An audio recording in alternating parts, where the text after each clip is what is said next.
one, am grateful, Mrs. Bush, that they are finally bringing civilization to this savage land. I could not agree with you more, my dear. My daddy settled this land, and I know he'll be looking down on us, pleased at how we help the natives. Yes, they've lost their land, but they've gained access to heaven.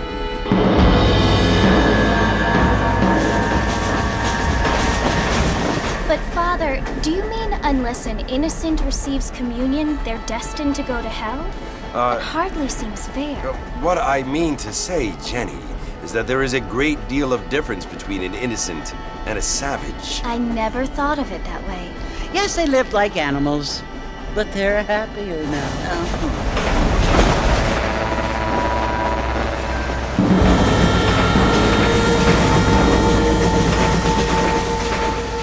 Not only do people now have motor cars, Father, but I heard that pretty soon we will be able to fly. No, only angels can fly, Jenny. No, apparently people can fly. Didn't you hear? Out in Kansas, a man even got a car to fly. I hardly think so, Jenny.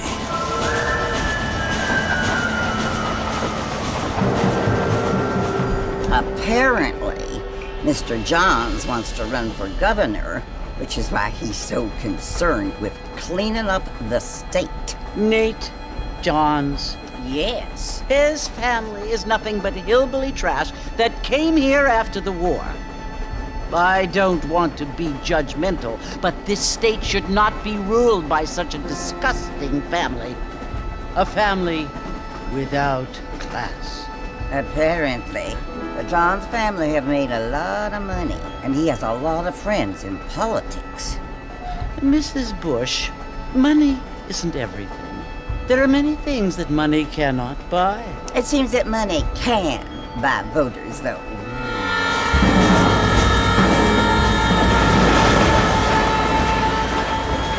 What you must remember, my dear, is that we have been brought here to spread the word. And the word and civilization, they are the same thing. They are the gifts.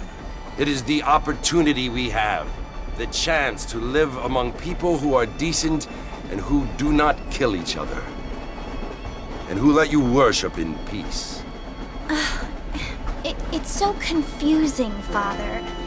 Sometimes I find it impossible to make the distinction between a loving act and a hateful one. I mean, they often seem to be the same thing. Yes, Jenny, it is confusing. But you only have to ask me if you need help. Indeed. Well, here we are, Mrs. Bush. Armadillo.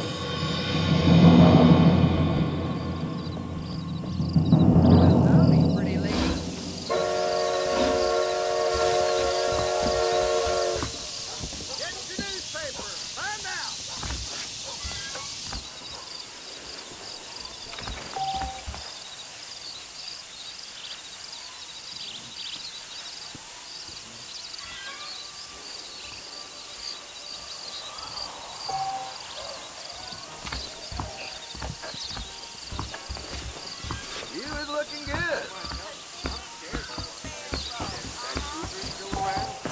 Well, if you say so. I ain't had a decent crop in years. Looking at you, I feel something.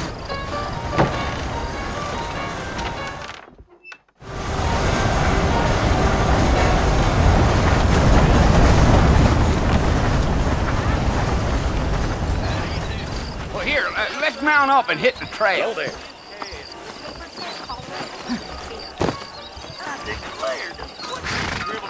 Oh, I'm done. I heard someone bagged that giant mountain lion nearby, but I don't believe it.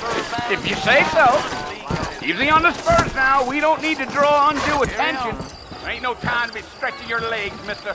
We gotta get to the fort.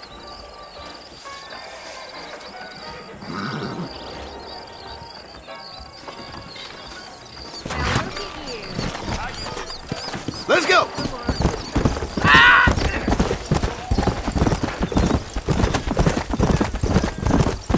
Whoa there! Are you planning on spending any time in Armadillo, Mr. Marston? I doubt it. I ain't planning on staying very long. Well, if you're fixing for some female company, you can do a lot worse than armadillo. Fine as cream gravy they are. Not like Steve's Landing. Dang, those girls ain't even fit for a drinking man to hole up with. I'm a married man, I'm afraid. Ain't we all? Yeah. Well, it was the marshal who hired me. Lee Johnson, do you know him? I think I heard his name. Says he got a telegram from some Blackwater big bugs asking for a guide. I guess it's none of my business. That's right.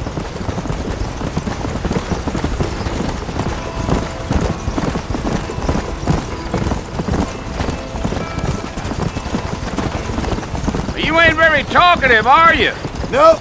I'm just chewing the dog, mister. It's how I am. I don't mean nothing by it. Trust me. There's things you're better off not knowing. Gee-up.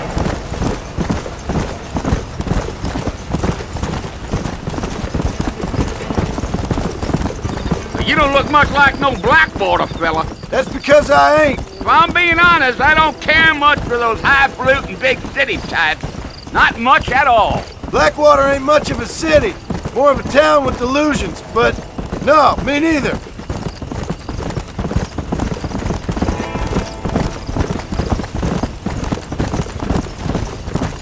Giddy up. A fella told me he was out in Blackwater a few months back and saw one of them newfangled carriages without horses. Is that so? And you wind them up like a clock. Damnedest thing ye ever saw without the aid of liquor, he told me. Times are changing fast. That's for sure.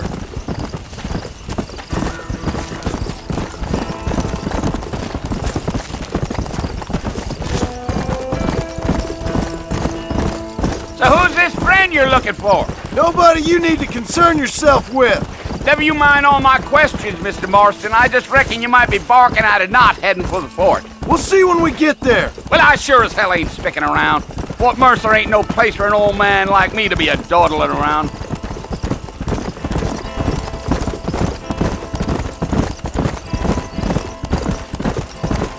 I'll tell you, Mr. Marston, those coyotes eat better than I do. Almost there, Mr. Marston, just over this hill.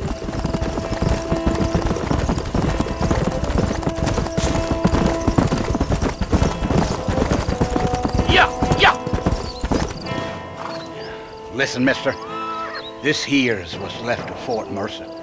Some gang rode in and took the place over. So I understand. This is where we part ways, friend. You have yourself a good time.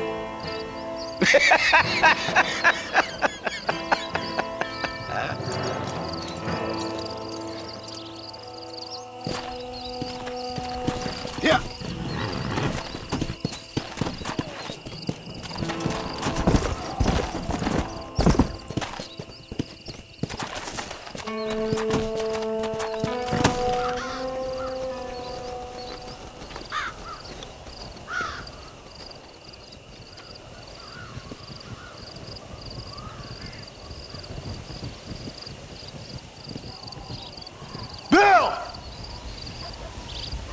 I've come for you! Bill Williamson! Come out here right now! Go away now, John. Don't make me kill you. Nobody needs to kill anyone, Bill. You must think I was born yesterday. You always did think I was an idiot. That ain't fair, Bill. You were as my brother. I've come to try to save you. Oh. Do I look like I need saving? Bill, please. They want to kill us all. I can help you. Well, you never tried to save me before. You only seemed to save yourself. Bill, I implore you think about this. You implore me? You implore me. You always were one for fancy words. Oh. Well, things are different now, John. Now I'm in charge! No more Dutch! And no more you. Implores. I implores you to go back and tell them to send someone just a little bit more impressive next time. Well? Oh. Poor John.